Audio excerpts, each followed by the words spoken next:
Hi, Tomkomedy fans. Welcome to 48 Blocks, another segment. And this time it's the art of cooking. So you're here with Cooking with Michelle, my partner, 𝗃𝗃𝐵𝐵𝐵's on camera. And we're going to make a few recipes that are quick, easy, healthy, and with stuff you just have in your fridge. So let's get going. So the first tip that I have for you when you're cooking, especially in New Jersey, is if you have any friends that have a garden and they offer you anything, say, yes, I would like that. Because check out what I got yesterday. My buddy 𝗘𝘃𝗃𝗽𝐻𝐁 from the Atlantic City Arts Foundation gave me the biggest tomato in his whole patch. That's a good buddy there. And I also picked up some kale and some green onion and some fresh basil. So when somebody gives you a beautiful tomato and there's a big basil bush that he says help yourself to, you make a caprese salad. So let's take the mystery out of that if you love it but don't quite know what it is, because it can be really expensive at a restaurant. So let's get this started.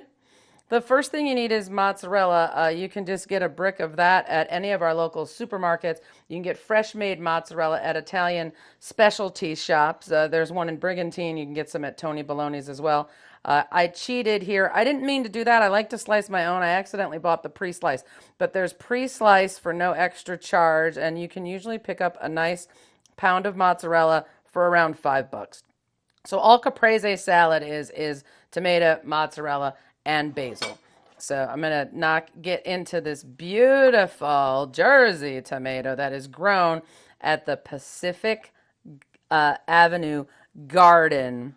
That is a beautiful privately owned garden that's turned into somewhat of a community garden. So this is actually just beautiful. It's like red all inside. That's perfect. So we'll just stack it up. And the main thing you want to do about a caprese salad is just kind of make it pretty. So you want to get some basil in there. So this is a basil leaf. I think we all know what that is, but if you don't know what it looks like. Now it's nice to keep them whole like that and nice and pretty. Maybe the one in the front, but what you really want to do is release the oils of the basil. So if you get a leaf and either roll it and unroll it, crunch it and uncrunch it, or even take a minute to just slap it in your hands like that, it'll start to release the oils a little bit and really season the food. So maybe we'll keep that pretty one there. You eat with your eyes, of course, so you like to have everything be nice and pretty. So we'll get this basil in here and one more leaf. I like a lot of basil. And that's basically the vegetables for the salad. So you can stack it up. You'll see it stacked up. Sometimes people skewer it. It's served as little appetizers. So the dressing for this is just olive oil and balsamic vinegar. And you can get creative. I've got this great smoked olive oil that I keep in my little collection. I love balsamic vinegar. So I'm going to put this smoked oil on this. It makes a really great extra little smoky flavor. I'm going to go today with balsamic and fig. And this is a little bit of a thinner, you can get it really thick. Now, balsamic vinegar is a real interesting thing. It can cost up to $125 for a little bottle. There's almost sommeliers that are experts on it. You can also pick up a bottle for $3 at the supermarket.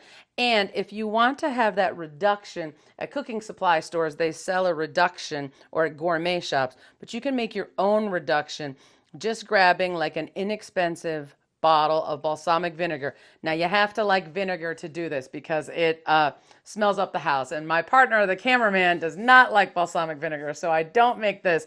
But you just pour the whole bottle into a pan and you just let that cook down. And just keep an eye on it, like making any kind of simple syrup or anything, if it's gonna, you don't want to get it cooked down too far where it's gonna burn. It also maybe will taste a little tart. You can just add a little honey to that, or a pinch of sugar. And you can also add other seasonings. You can throw a couple figs in there, let those cook down, or you can throw some vanilla. There's all kind of things. This, I have like a dark chocolate vinegar, so sky's the limit on that. And then we just want to finish this with a little bit of sea salt or whatever fancy kind of salt. This is actually some pink Himalayan salt that I found of all places on the boardwalk at one of our dollar stores. So I picked up this Himalayan pink salt at the dollar store just right on the Atlantic City boardwalk. Now this is a cucumber from Reed's Farm. It doesn't call for it in this recipe, but since I got this beautiful local farm raised little cucumber here, I'm going to throw a couple pieces of that on for like a little garnish here on the side maybe. And there you go. So that's a quick little salad. And you know, you're in for 12, 13 bucks at a gourmet restaurant for that. And you can make it right at home just for a couple dollars. So we'll start with that. Now the next thing we're going to do is I'm going to let my frying pan heat up because we are going to make some fried rice. So a lot of time Asian cooking or maybe Indian cooking escapes everyone, but let's take the mystery out of at least one simple thing. And this is a great way to get rid of leftover ends of things that you have in your refrigerator. Now I know you're like, wow, she's Chinese cooking and she's putting butter. But the research that I've done, I found a few recipes that swear by butter giving it a good taste. The first thing I did with my pan just to make it non-stick is I just hit it with a little cooking spray. This is some coconut oil. So that's always nice to have around just to make everything kind of non-stick. So I'm going to throw a pat of butter in here. And then we are basically just going to heat food up, you know, that has already been cooked and add some vegetables to that. Classically in fried rice, you want to have some onions, some carrots, and what, cameraman? Peas. Yeah. Yes, but the cameraman does not like peas. She has an aversion to peas, so in the Tom Condo, we leave the peas out. So I am going to replace it with this beautiful iron-rich kale that we got from the Pacific Avenue Gardens. And if you haven't seen that or visited there, you definitely want to do that when you're walking down Pacific. Check that out. It's beautiful. There's some art, some natural cherry wood art there. There is the beautiful Monopoly mural that has become so famous here in town. And we actually, as part of the 48 Blocks project, have a nice little virtual tour of that. So make sure you check that out for 48 Blocks this weekend. So we are going to let these vegetables cook down. And while I'm doing that, I wanted to show you another little quick cleanup that you can do with your refrigerator. So does everyone recognize the door of their refrigerator or the top shelf of their refrigerator here? You've got, everybody has a little garlic. Everybody has some of these peppers. Maybe they bought for some subs or something and didn't use. I have a bunch of different kinds of olives because I made some homemade stuffed olives for a gift for my friends. So if you want to get rid of those, I'm going to have a great way for you to do that. If you have to get invited to a cookout late, have to do a quick contribution, something like that. So we're going to let these vegetables cook down so you can see how easy the fried rice is. But let's talk about the rice. You do not fried rice is all about the leftover rice. So this is leftover from some curry that we made a few days ago. So when the rice has already been cooked perfectly, by the way, the cameraman is expert rice. She could almost be a sushi like rice person. You're almost a master. So the rice is cooked, it's separate, it's fluffy, it's great, and it has had a chance to cool. And that's what really helps it fry up in the pan. So you do not want to take fresh, hot rice and try to make this dish. Now, if you are making rice for fried rice, just make it a little bit ahead of time. Get it, cooled, lay it out on a cookie sheet, something like that. Stick it in the freezer. The freezer is actually a really dry place. It takes the moisture out of things. That's how things get freezer burned. So you can just put it in there 10 or 15 minutes, just cool the rice down. All right, so I'm using a fairly high heat here, like a wok sort of cooking technique. So here's our vegetables that are cooked. You can also add a protein. I keep cooked chicken breast in my refrigerator, so I just always have a protein for this type of a thing. So I don't have to worry about cooking the meats to temperature or anything like that.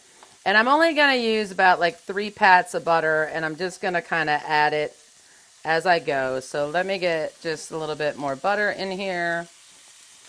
And you know, we're going to add the rice. This is going to serve a few people. So it's about the same amount of rice that you'd put in your, you know, on your toast. So don't freak out about that. So now that I have these vegetables cooked, I got my pan sizzling, I'm going to go ahead and add my rice. So I'll just make some space.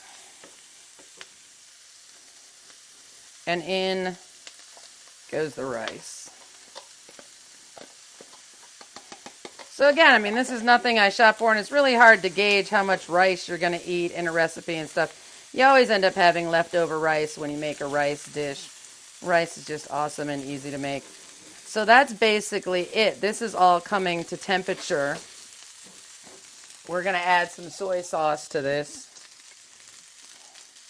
And then really what gets, and you can add as much or as little as you want. You can add ginger, you can add shrimp.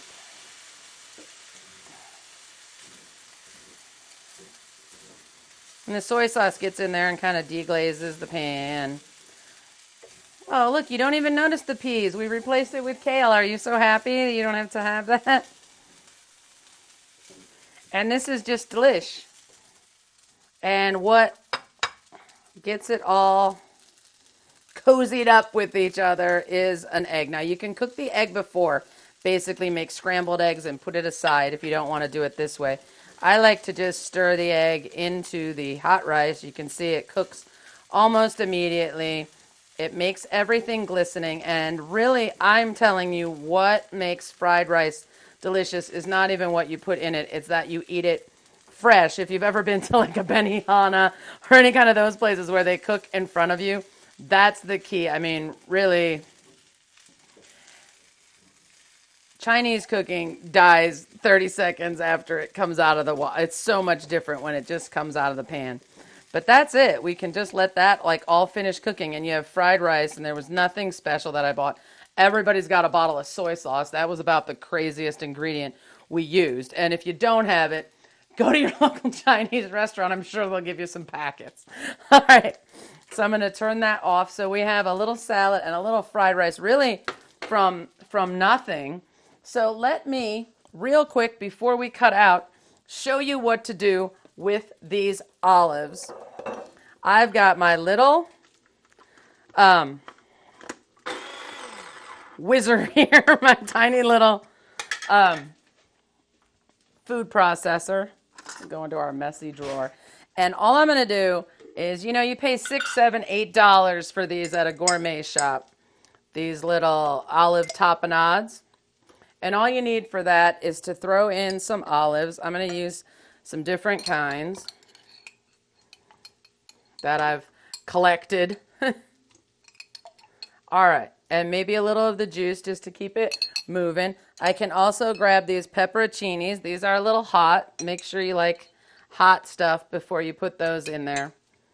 But you can just make a dip right out of this. I mean, that's what it is in the gourmet store. When an olive tapenade is just some olives that are pulsed together, maybe some red peppers. I like garlic, so I'm going to throw some garlic in mine. And let me just get this hooked around. So this can be done as is, just like a little dip, okay? But if you want to get, if you say someone's coming over really quick, you want to have something fancy, just add, I'm adding like a half a brick of cream cheese. There's no measuring here. You just toss in some stuff. And we're getting to the end of my time allotted video, so I'm going a little quickly here. But we appreciate you watching all this. And you just let this go.